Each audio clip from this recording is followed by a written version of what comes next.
Coach Da Prato, 3 weeks into fall camp. You're manning the special teams, but you're also the associate head coach. Tell us from your perspective, how are these Bobcats looking? We're looking really good, and obviously it's an everyday evaluation, an everyday work in progress. But the one thing I would say is that I think our kids are doing an excellent job right now focusing on what's important, and that's us, right? It's not that we have no opponent right now other than ourselves. And as you get into the season, it's the same way. You prepare for somebody, but it's really about what we do.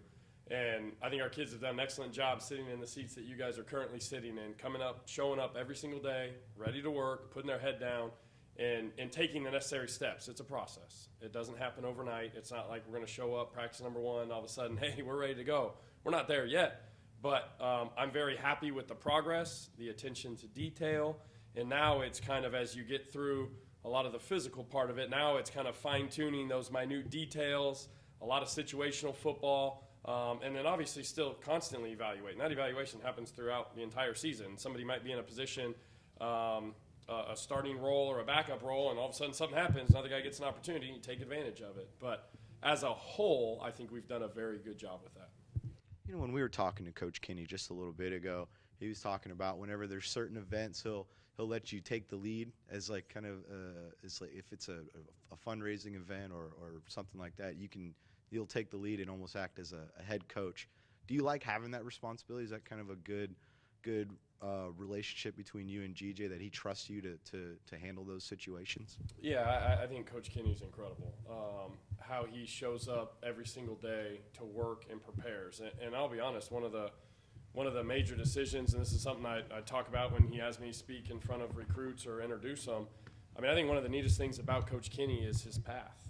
And his first 5 jobs in coaching, he was hired by people he had played under. Right, so every single day they're seeing him, both at a college level and a professional level, and they're seeing him, how he works every single day. Well, as soon as he was available to coach, he had 5 jobs as an assistant, and all 5 of them were massive promotions, and they were all by people he had played under or been around. And that's from the college level to the SEC level to the professional level to coordinating offenses before he got his opportunity in Incarnate Word. And that's something that I really look at every single day and watch him and how he works, and really happy to be a part of that. And as far as him allowing me to do some of those things, I appreciate the opportunity, and I look forward to continuing that as we go forward. But he's incredible to work for. He's incredible to be around, and I know our players feel the same way. And as a coach underneath your boss, right, I show up to work the same way.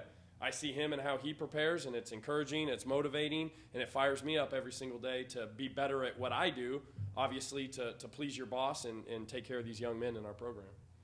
Coach, what responsibilities come with being an associate head coach? I don't know. I'd have to ask Coach Kinne on that one. He's incredible to be around, right? And if there's certain things, like you said, that he might, hey, will you go handle this or go from there? But as far as something on paper, absolutely nothing. So it's one of those that I try and add as much value as I can to the program. Mm-hmm. And at the end of the day, if there's something that he would like me to do, I'm there. And my door's always open, and I'm always willing to help. Because at the end of the day, right, we all wear the logo, and we're all going to be looked at and viewed by how we polish that logo every single day in every single thing that we do, whether that's opening the door for somebody at the grocery store, or if you have the logo on, you're representing this great university and obviously this program. And in that aspect, Coach Kinne, right? He is the head football coach. He is directly responsible for this program. So I take a lot of pride in representing this great brand every single day that we're out there moving around. I look back at your time at South Florida, and your returners did a really good job there. And in terms of who's standing out here during training camp into those roles, a couple of the newcomers that have prior experience, Joey Hobart from Utah Tech, Cole Wilson, of course, coming in from Incarnate Word. He knows Coach Kinne. And a guy that is back from last year, Ashton Hawkins, has also been a returner. So who's kind of standing out, punt, kick return, and stepping into those roles right now? Yeah, I think you named them on punt return right there. I mean, you just pointed out all 3 of them.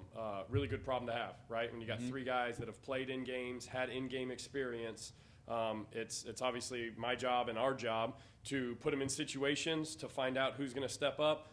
The good problem is that you got multiple guys that have game experience. I think one of the most difficult things for punt returners is that game experience. All three of those guys have had a lot of college reps.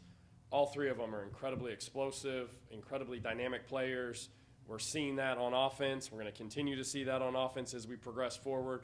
But those three guys have taken a lot of reps at punt return, and however that ends up shaking out, that's a good problem. I believe competition breeds excellence. I think all three of those guys are getting better as we go through fall camp because they stand back there and look at each other like, well, he's really good, and I'm really good. And they kind of look around, and it's like, well, then show up. So good problem to have there on punt return. And then in the kick return game, Cole and Drew Donnelly have both been back there doing an excellent job. Ish has done great. He's an explosive player, and he did well at Houston Christian for them in the return game as well. He's been back there getting some reps. Chris Dawn is a freshman who's explosive, slippery, moves around really well. And then Joey and Ashton have been back there as well. So I think as you talk, to the offensive staff and talk about weapons and players that we have, well, I'm sitting there looking at the same thing. But again, the game experience at punt returner is critical. And that's about just making the right decisions. We'll continue to put them in those positions to do that. But I think a lot of times on kick return and punt return, it's about the other 10 that are on the field. And that's something that you're constantly working on because some of those returns you've seen in the past, sometimes those guys just run straight down the field. The other 10 do a really good job of making sure that path is clear for them. So obviously I'm working really hard with the 10 to make sure that it's pretty easy on the returner, but obviously you got to have some speed and some athleticism as well. And you mentioned the other 10. How big of an opportunity is it for guys in those roles to prove themselves on special teams to then get more opportunities on the other side of the ball they play on, offense or defense? Yeah, absolutely. I mean, I think that's critical. Some guys, maybe they're new. We've got a lot of new guys, right? A lot of new guys that we hadn't seen. So we're evaluating them to see what they can do. Well, maybe they're not picking it up quite as fast on offense or defense. A lot of moving parts, new system. And all of a sudden, they're very athletic, and all of a sudden they get a rep, and then they get another rep, and they gain a little confidence, and they're running down on kickoff, or they're making a block on kick return, punt block, whatever it may be. That is a direct correlation. All of a sudden, you start seeing them, and like, man, this guy's playing really well. They gain confidence there, and then they flip right around on either side of the ball, and they start making an impact. And that's kind of the same thing. The flip side of it is that I'm watching the offense and defensive film. Well, that guy's really coming along. Well, let's make sure we get him a rep. And Coach Kinne, hey, that guy's doing good. Let's get him on something. And then you kind of piece it together, and it kind of all takes its course. But it doesn't happen, and that's the hard part, right? You're sitting in here. It doesn't happen the first day, sometimes the second day, and it's just that constant working through in that evaluation process. But, again, it's that confidence and that's belief. And that's where the return game, you get those guys to believe, right, in the other 10 that are out there, usually good things can happen. You look at the kicking game. When it comes to punter, you have a known commodity there. And Seamus O'Kelly named as a Ray Guy Award watch list punter coming into the year. Place kicker, a little bit different story. The guy that was here a year ago transferred out, and so now somebody new's got to step up.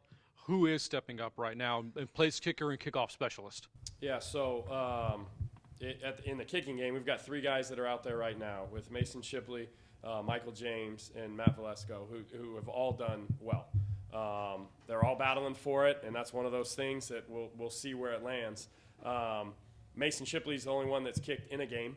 The other 2 are younger and have not had an opportunity yet in a game, and that's just part of the process. So we're putting them in a lot of situations.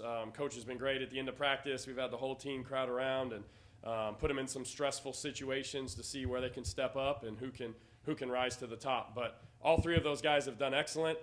It's still a work in progress, and we'll see how that ends up. And then in the punting game, yeah, you're right. Seamus he's punted a lot of balls in games.